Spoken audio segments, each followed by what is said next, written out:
Saludos a todos, compañeros, amigos, hermanos. Hoy es un día de estos en los que ya la noche se echa encima, prácticamente el día siguiente. Son las 11 de la noche y no tenía pensado grabar nada. Sin embargo, me ha parecido que las lecturas de hoy,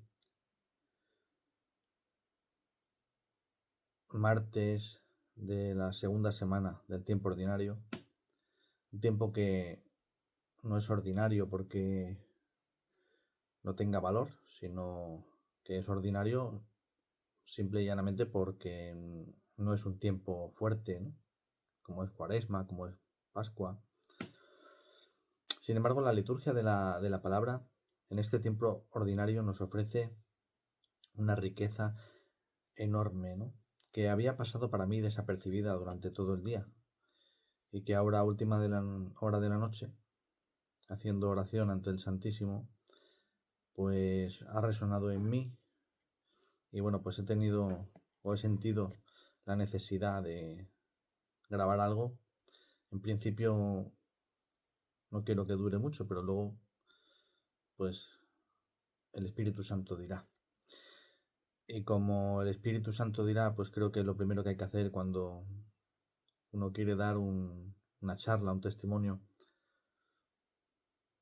pues lo más sensato, lo mejor es no hacerlo desde uno mismo, sino apoyarse en las fuerzas y en la luz que te da el Espíritu Santo. Y por eso vamos a invocar al Espíritu Santo para que no sea Él el que hable, para que no sea yo quien hable, sino que sea Él el quien hable por medio de mí. Ven Espíritu de Dios Creador, ven Espíritu del Hijo, ven Señor, ven Espíritu, fuerza de Dios. Dame tus dones, oh buen Dios. Señor, dirige mis palabras, mi pensamiento, hacia todas esas personas que me pueden escuchar y que son potenciales hombres y mujeres que pueden experimentar un cambio interior si tú así lo deseas, por medio de estas palabras de tu inútil siervo, que solo se presta para hablar en tu nombre. Te pido, Señor, que te hagas presente para que mis palabras no sean mías, sino tuyas, y para que toques también y unjas con tu Santo Espíritu los oídos de aquellas personas a las que quieres que este mensaje llegue. Te lo pido por Jesucristo nuestro Señor. Amén. Bueno, como os decía, hoy la lectura de este martes segundo del tiempo ordinario no ha pasado desapercibida para mí. Bueno, ningún día pasa, pero hoy especialmente ha resonado en mi corazón.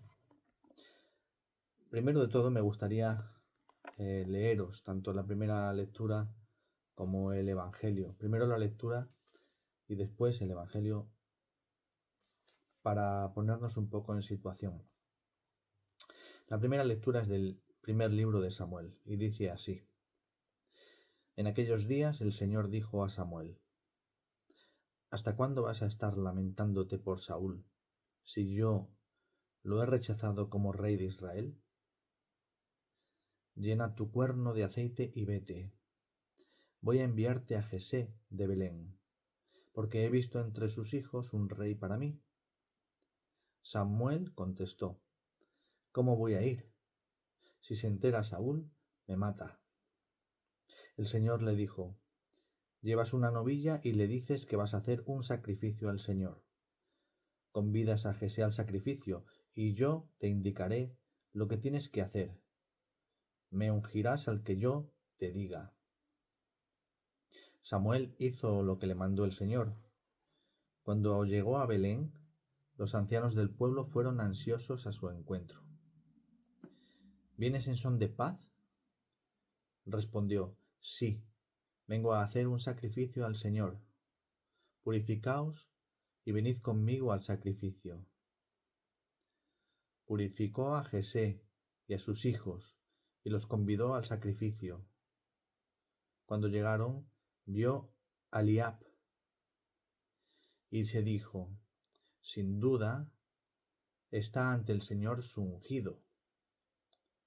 Pero el Señor dijo a Samuel: no mires su apariencia, ni su gran estatura, pues yo le he descartado. La mirada de Dios no es como la mirada del hombre, pues el hombre mira las apariencias, pero el Señor mira el corazón. Jesé llamó a Abinadab y lo hizo pasar ante Samuel.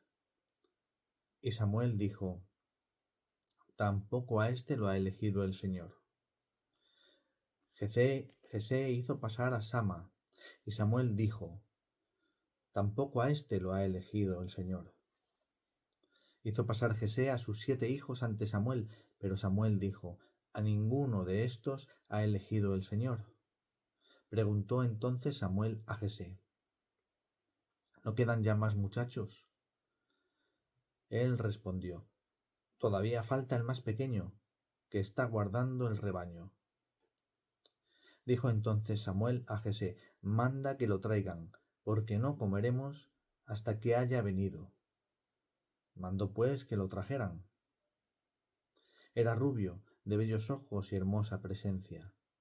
Y dijo el Señor: levántate y úngelo, porque éste es. Tomó Samuel el cuerno del aceite y lo ungió en medio de sus hermanos. En aquel momento invadió a David el espíritu del Señor, y estuvo con él en adelante. Samuel emprendió la vuelta a Ramá. Al leer este pasaje del primer libro de Samuel,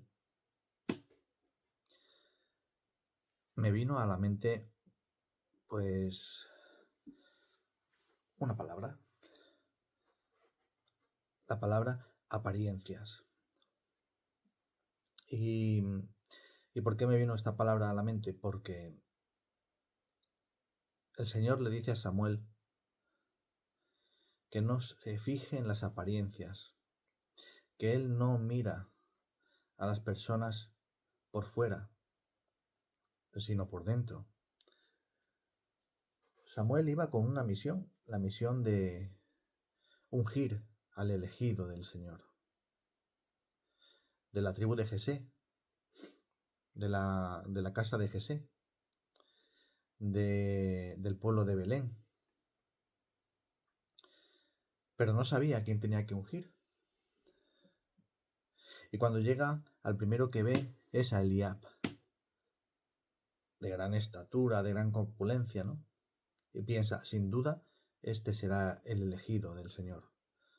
Porque a menudo, pues, nuestros ojos humanos tienden a pensar que lo más grande, lo mejor, lo de mejor apariencia, lo más bonito, pues es de una mayor categoría.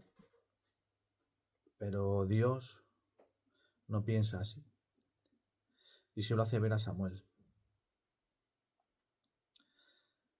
Dios no mira el exterior de las personas, sino el interior de los corazones.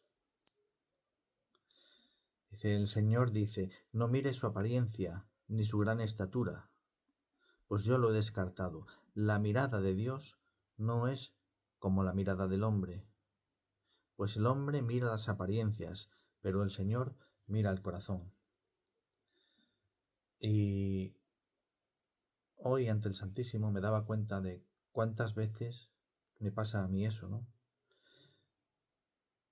Hacia adentro y hacia afuera, ¿no? Hacia afuera porque muchas veces te fijas en las apariencias de las personas y crees o juzgas a primera vista. Crees que alguien es lo que luego no es, o crees que alguien no es capaz de hacer o de ser lo que luego sí es capaz. ¿Cuántas veces nos equivocamos por las apariencias? Hacia adentro porque también a veces uno procura causar una buena apariencia a los demás, ¿no? Y ponemos a veces nuestro énfasis pues en eso, en estar más guapos, en ser mejores, en parecer más listos. ¿Cuántas veces nos pasa que pecamos de apariencia, hacia afuera, juzgando por la apariencia a los demás, hacia adentro, tratando de aparentar lo que no se es? Así ocurre que Dios, pues, tiene una mirada distinta. A nuestros ojos, las grandes personalidades, pues parece que deben tener grandes corazones, mientras que los pobres, desvalidos, las personas que no cuentan nada para el mundo, pues pareciera que tendrían que tener también un corazón chiquito. Y Dios nos enseña con esta lectura que a veces personas muy grandes tienen un corazón muy pequeño y personas muy pequeñas tienen un corazón muy grande. Y hoy pensaba en eso, ¿no? ¿Cuántas veces nos dejamos llevar por las apariencias, tanto hacia afuera como hacia adentro? No nos damos cuenta de que el Señor nos quiere no por cómo somos, no por lo que sabemos, sino por quiénes somos. Y si el Señor nos quiere a nosotros por quiénes somos, nosotros debemos imitarlo y querer a los demás por quiénes son, por su identidad. ¿Y quiénes son? Pues son hijos queridos de Dios. No por lo que son, y mucho menos por lo que tienen, no por su posición social, no por su estatus económico, sino porque son hijos de Dios. A veces nuestras pobrezas nos impiden ver más allá de nuestra propia nariz. La pobreza no solamente es material, nos dice el Papa León en la encíclica Dilexit Te, en la continuación de la Dilexit Nos del Papa Francisco, que nos solemos equivocar cuando pensamos que la pobreza se mide únicamente en términos económicos, materiales, porque la pobreza la hay de muchos tipos. Está la pobreza intelectual. Pensamos muchas veces que sabemos todo y no sabemos nada. Está la pobreza espiritual, la de aquellos que nos creemos que somos grandes personalidades y no reconocemos nuestra pequeñez. Hay muchos tipos de pobreza. Por supuesto está la económica, pero quizá esa es la que menos importa. Yo había descubierto en la oración de esta tarde un poco mi pobreza, ¿no? La pobreza, pues a lo mejor, pues del carácter, la pobreza de la falta de humildad, tantas pobrezas que me caracterizan, ¿no?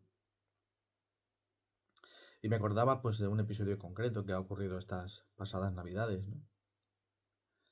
De mis pobrezas, ¿no?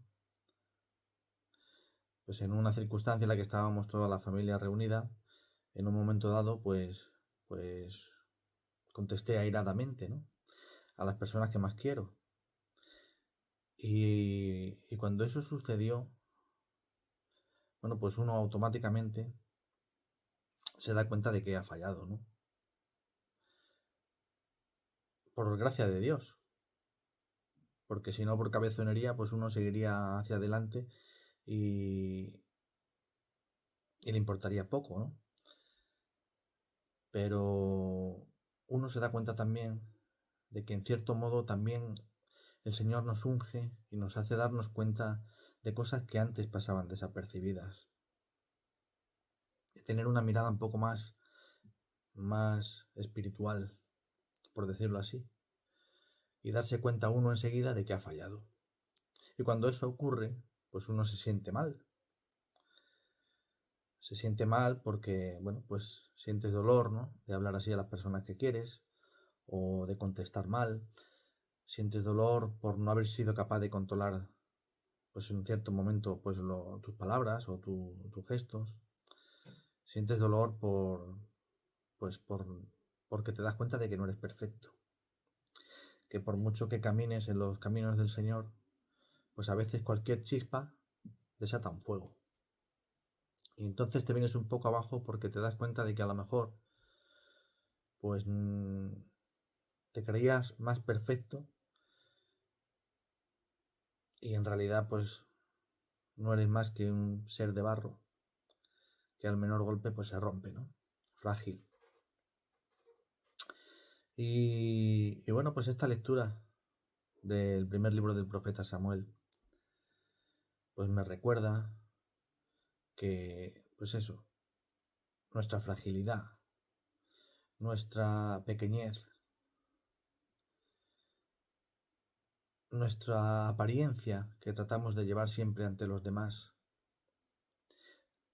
que a veces nos hace guiarnos más por patrones humanos que por patrones divinos, ¿no? De tal forma que a lo mejor tratamos de guardar las apariencias ante los demás, pero en realidad pues son eso, apariencias, ¿no? Porque por dentro pues somos de otra forma, ¿no? Y bueno, pues eso no gusta, claro, no gusta. Porque uno cree que, bueno, pues tiene que ir mejorando y que cada vez tiene que ser mejor. Pero la realidad es otra. La realidad se impone y nos damos cuenta de que a veces, pues, las circunstancias, la época de exámenes, fin de año, hay que hacer el balance económico, hay que hacer balance de muchas cosas, se juntan muchos compromisos, muchas actividades con la ONG, con los estudios, con las clases, con compromisos, y te das cuenta de que todo se te hace un mundo que no puedes controlar. Te pones nervioso, estás estresado y, y a lo mejor hace falta un detonante como este para que te des cuenta de que vamos mal, así vamos mal, de que debemos levantar a veces el acelerador, el pie del acelerador, para volver otra vez a la velocidad de crucero, de que mucho abarca, poco aprieta, y de que quien quiere estar en mis sitios al final no está en ninguno, ¿no? Ese afán de superación, ese afán de perfeccionismo, lo que yo tengo muchas veces me lleva a estar más estresado de la cuenta, y cuando te quieres dar cuenta por hacer cosas que no son tan importantes como son las cosas del mundo, da igual las que sean, pues saltas a lo mejor y haces daño a personas que eso sí es importante, ¿no? Y bueno, pues uno pues no tiene más remedio que parar, reconocer, pues eso, que no va bien por ahí la cosa y tratar de volver a esa velocidad de crucero. Y eso es lo que yo trataba de hacer esta noche, darme cuenta de que nuestra pobreza nos caracteriza y de que todos en mayor o menor medida somos pobres, no en sentido económico, como he dicho, sino en otros muchos sentidos. Y qué bueno es reconocer y, digamos, detectar cuáles son tus pobrezas. Porque detectándolas y reconociéndolas, puedes ponerlas en oración. No basta con decirle al Señor, yo quiero ser mejor en líneas generales, sino que tenemos que ir más bien el discernimiento de cada uno, ¿no? A aquellos aspectos concretos de nuestra vida que queremos mejorar, que queremos cambiar. En mi caso, pues a lo mejor es el carácter, a lo mejor es la humildad. Muchos me conocen y dirán, pues no lo entiendo. Bueno, a lo mejor es que guardo las apariencias y fuera no me ven como yo realmente me veo. O a lo mejor es que soy muy perfeccionista, no lo sé, Dios lo sabe. Pero sí es cierto que son dos aspectos que, independientemente de que a todos nos venga bien, pues a mí en particular, pues siento que necesito mejorarlos, ¿no? Y eso solamente me puede venir del Señor. Son cosas que yo no puedo lograr por mí mismo. Entonces, está bien que el Señor me recuerde que Él mira los corazones, porque también ha pasado una cosa curiosa en la oración de hoy. Y es que a pesar de, pues eso, de reconocer que cuando te pasan estas cosas te sientes mal, no se siente a gusto con uno mismo, ¿no? Porque tiende a pensar lo que dice el Evangelio, a quien mucho se le dio, mucho se le exigirá. En relación a que si tú estás metido en las cosas del Señor, se supone que debe ser perfecto. O que un mismo pecado cometido por una persona que digamos, que camina habitualmente los caminos del Señor, pues es, digamos, mucho más grave que el de aquella persona pues que ni siquiera sabe lo que es un pecado o que no lo reconoce. Entonces, ante, ante ese pensamiento, pues yo daba gracias a Dios porque decía, me siento mal, siento que debo mejorar, siento que he fallado, pero daba gracias a Dios porque no me siento culpable. Y si no me siento culpable, no es porque yo sea un insensible, sino porque el Señor, por pura y simple gracia suya, me ha concedido el don de no culpabilizarme por las cosas que hago mal. Tampoco hago cosas malas que sean de un calibre, ¿no? Pero no sé si me entendéis. Por ese sentimiento muchas veces de rigidez, el rigorismo que pues se detecta en muchas personas, especialmente pues eso, en la iglesia, que van corriendo al confesionario cada vez que tienen una falta, ¿no? Y que sin embargo a mí pues no me acecha tanto, ¿no? Ese pensamiento, ¿no? Y daba gracias a Dios por eso, porque decía, reconozco que he hecho mal, reconozco que tengo que mejorar y bueno, pues lejos de sentirme bien, pero por lo menos no me siento culpable. Y si no me siento culpable es porque sé de qué estoy hecho. Y porque como dice San Pablo, yo suelo caer en lo que creo que caemos todos. Y es que a veces, o más bien a menudo, no hacemos el bien que queremos y sí hacemos el mal que no queremos. Especialmente cuando actuamos movidos por nuestra propia humanidad, sin invocar al Espíritu Santo, sin contar con Él, sin estar, digamos, en clave de Espíritu Santo. Y cuando uno hace el mal que no quiere, pues puede hacer dos cosas. Una es culpabilizarse, fustigarse, salir corriendo al confesionario, o bien puede decir, oye, pues esta es mi humanidad, lo acepto, soy así y quiero mejorar, pero yo solo puedo ofrecer mi poco, mi casi nada, sabiendo que el casi todo va a venir de Dios, de lo alto, y que ese casi todo va a venir por el Espíritu Santo, que yo lo quiero, que yo lo pido, y que confío en que el Señor me lo va a dar. No sé cómo, no sé cuándo. Yo me veo a mí mismo y sé que me lo está dando. Yo miro hacia atrás y no me veo igual que antes. Pero todavía quiero mejorar. Quiero ofrecer al mundo y a Dios la mejor versión de mí mismo. Y entonces, pues eso, la mejor versión de mí mismo la voy a ofrecer en la medida en que sea capaz de reconocer que no soy perfecto, que debo recurrir a Dios cada día para que sea Él en mí para que yo pueda ser Él para los demás, como decía nuestra hermana Sor María, aquí del convento de Santa Clara de Almendralejo. Sé tú, Señor, en mí, para que yo pueda ser tú para los demás. Porque si el Señor no es en mí, yo voy a ser Martín para los demás. Y creedme que Martín es una persona muy corriente, muy vulgar, que falla mucho y que se equivoca, pues, día sí, día también.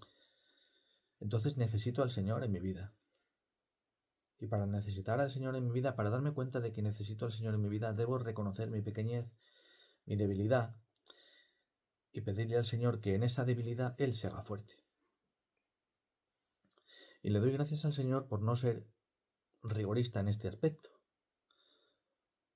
por no tener que salir corriendo al confesionario, por no sentirme fatal conmigo mismo, por no sentirme triste y compungido hasta el punto de decir no valgo nada, sino que le doy gracias al Señor por decir me he caído, vale, me levanto y sigo andando.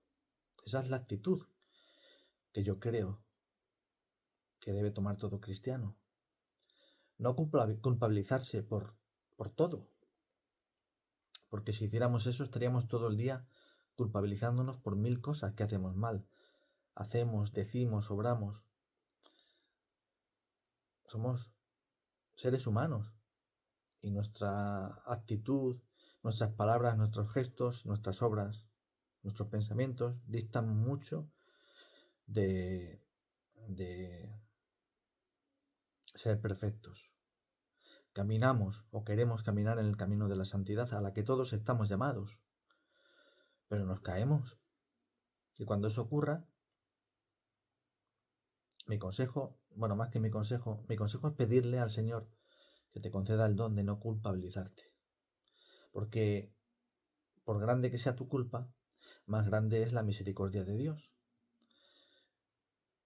Y tus culpas están crucificadas en la cruz de Cristo. Él murió por ti y por tus pecados. Y si a ti te culpabiliza cualquier cosa, por grande que sea, hasta tal punto de que te sientes indigno de ser perdonado, sin darte cuenta, estás minusvalorando el poder redentor de la sangre de Cristo. Entonces, hay que ser cristianos, pero no rigoristas. Darnos cuenta de que hemos caído, de que caemos y de que caeremos.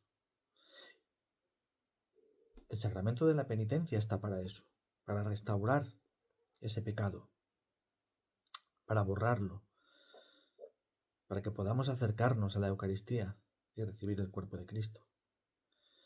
Pero uno puede ser esclavo del temor o sentirse hijo de Dios. Y yo, como dice la canción, ya no soy esclavo del temor, yo soy hijo de Dios. Y como esclavo podría sentirme con ataduras, pero como no me siento así, sino que me siento como hijo, pues me siento pues como cuando un hijo hace algo mal. Me siento mal porque tu padre te regaña, pero al instante siguiente sabes que te sigue queriendo y que tú lo quieres como siempre. Que nada en la relación entre él y yo se ha roto. Y ese espíritu antirrigorista, esa, digamos, flexibilidad, o eliminar esa inflexibilidad, que creo que no es nada buena en nuestra concepción religiosa, pues es de lo que habla San Marcos en el Evangelio de hoy, que os lo leo y que dice así. Un sábado atravesaba el Señor un sembrado. Mientras andaban, los discípulos iban arrancando espigas. Los fariseos le dijeron, oye, ¿por qué hacen en sábado lo que no está permitido? Y él les respondió, ¿no habéis leído nunca lo que hizo David cuando él y sus hombres se vieron faltos y con hambre? Entró en la casa de Dios, en tiempo del sumo sacerdote Abiatar. Comió de los panes presentados, que sólo pueden comer los sacerdotes, y les dio también a sus compañeros. Y añadió: el sábado se hizo para el hombre, y no el hombre para el sábado. Así que el Hijo del Hombre es Señor también del sábado. Y es que a menudo nos hemos hecho esclavos de la ley. Y tenemos la mentalidad de esclavos y no de hijos. Y el Señor te enseña a ser hijo y no esclavo. Y creo que este Evangelio nos lo muestra bien. Según la ley, no se pueden arrancar espigas en sábado. Pero por encima de la ley está el amor. Por encima de la ley está Jesucristo. La nueva ley, la nueva alianza es Jesucristo. Y Jesucristo no solamente arranca espigas, sino que deja que sus discípulos las arranquen, porque saben que el sábado está hecho para el hombre y no el hombre para el sábado. Porque saben que la ley es buena, y precisamente está mandada porque es buena, pero no es buena porque esté mandada. Y esa es la diferencia. Cuando uno entiende que tiene que cumplir las leyes, la de Dios y la de los hombres, porque son buenas, las cumple desde el corazón. Cuando uno cumple las normas, las leyes de Dios y la de los hombres, porque está mandado, no las ve como buenas, sino como obligatorias, y entonces ya no las cumple desde el corazón, sino desde un sentimiento de esclavitud, que nos agobia, que nos acongoja, porque hay que hacerlo, porque hay que hacerlo. ¿Por qué vas a misa? Porque hay que ir.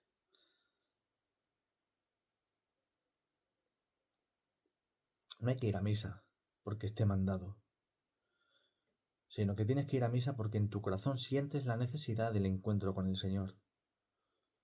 Y cuando tienes esa necesidad te das cuenta de que la misa es buena, pero no porque esté mandada.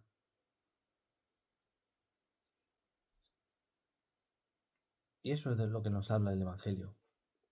Y eso es por lo que yo le daba gracias hoy, por darme cuenta de que mis fallos, mis incumplimientos, mis fracasos, no tienen que culpabilizarme, al contrario, tienen que ser acicate que me animen, que me ayuden a darme cuenta de que hay que levantarse y que hay que continuar. Y que sí, que queda mucho que mejorar. Pues sí, eso es lo más importante, darnos cuenta de que no somos perfectos. Darnos cuenta de que en la vida se nos van a seguir presentando muchas ocasiones en las que vamos a fallar. Pero lejos de sentirnos culpables por ellos, lejos de mortificarnos, lejos de flagelarnos y fustigarnos, más bien deberíamos invocar a Dios, a su Espíritu Santo, y decirle: Señor, aparta de mí este pensamiento y pon en mí esa criatura nueva que, reconociendo que no hace siempre las cosas bien, en el fondo de su corazón, como le decía Dios al profeta Samuel, quiere hacerlas bien. David no era el más alto, ni seguramente el más inteligente o el más guapo. Era el más enclenque, de estatura, de tamaño y de edad. Y sin embargo era el elegido. Porque Dios no ve las apariencias, sino que ve el corazón, ve el fondo del corazón, ve no lo que tú eres de cara a la galería, sino lo que tú quieres ser. Eso que dice San Pablo: no hago el bien que quiero y sí hago el mal que no quiero. El mundo te juzga por el mal que haces y que no quieres hacer. Y Dios te juzga por el bien que a veces no haces, pero que sí quieres hacer. Esa es tu lucha, esa es la dialéctica que tenemos que tener con nosotros mismos. La dialéctica de San Pablo. Reconocer nuestros errores, pero no fustigarnos por ellos. Intentar mejorar, pero no ser rigoristas. Tratar de ofrecer al mundo y a Dios la mejor versión de nosotros mismos, pero no sentirte culpable a cada caída. Dejemos ya la culpabilidad. Enterremos para siempre esa palabra. La culpabilidad debería ser solamente aplicable a nuestros actos cuando nuestros actos son voluntarios, libres, premeditados y con ánimo de hacer mal. Y yo creo que los que caminamos en las sendas del Señor, los que queremos ser santos, porque es a lo que todos estamos llamados, pues ninguno de nosotros tenemos ese pensamiento, ¿no? Por tanto, amigos, hermanos, os animo a que esta experiencia mía, este testimonio, ¿no? Que no tenía pensado grabar y que, bueno, pues aquí estoy, ¿no? Pues os sirva, si os sirve. Por eso invocaba al Espíritu Santo al principio, para decirle que a lo mejor esto que estoy diciendo lo estoy diciendo para alguna persona en concreto que por alguna circunstancia en la vida juzga por las apariencias o trata de ofrecer al mundo aquello que no es decir, trata de aparentar lo que no es, o se siente culpable por algo que ha hecho hasta el punto de no poder acercarse ni siquiera al sacramento de la comunión, porque hay muchas personas que no se sienten perdonadas ni siquiera cuando el sacerdote las perdona en la confesión. O a esas personas que a lo mejor sienten que tienen una fe un poco rigorista y que necesitan ser un poco más flexibles. De que nos demos cuenta de que las cosas no están mandadas para que nosotros las cumplamos como siervos, sino que Dios nos pone un marco para que no nos salgamos de él, sí, pero sin castigos ni, ni cosas raras que nos hagan pensar que nuestra relación de hijos se va a romper por salirnos. Pues para ti va esta reflexión de hoy. El Señor en el Salmo dice: encontré a David, mi siervo. Pues que el Señor te encuentre a ti, porque el Señor mira y juzga por lo que tú tienes en tu corazón. Y lo que tú tienes en tu corazón es bueno. Lo que tú quieres ofrecer al mundo es bueno. Otra cosa es que luego lo consigas. Ahí está nuestra lucha. Ahí está lo que os decía, importantísimo. Detectar, localizar y trabajar por medio de la oración y del discernimiento aquellos aspectos de la vida en los que sentimos que fallamos, aquello por lo que nos culpabilizamos o por lo que, pues como yo os estoy diciendo, no nos culpabilizamos, pero sabemos que hemos hecho mal, para mejorarlo, para poder ser cada día un poquito mejores. Pero ojo, nunca por medio de nuestras propias fuerzas únicamente, sino siempre ayudados y apoyados en la fuerza del Espíritu Santo, que es el único que puede operar cambios de transformación en nosotros. Por nosotros mismos, nada. Con el Espíritu Santo, todo. Porque lo que importa no es lo que hacemos, decimos u obramos, sino lo que queremos hacer, lo que queremos decir o lo que queremos obrar al mundo, hacia afuera y hacia Dios, ¿no? Eso es lo que importa. Entonces, si tus sentimientos, si tu corazón y si tu interior está impregnado de buenas intenciones, la palabra culpabilidad deberías desterrarla para siempre de tu vida. Porque cuando uno se siente culpable hasta el punto de no sentirse perdonado, acuérdate, es como si estuvieras diciendo que el poder liberador de Cristo no tiene poder sobre ti. Entonces minusvaloramos su redención. Y eso, hermanos, no puede pasar. Así que ánimo, adelante, y hasta la próxima charla.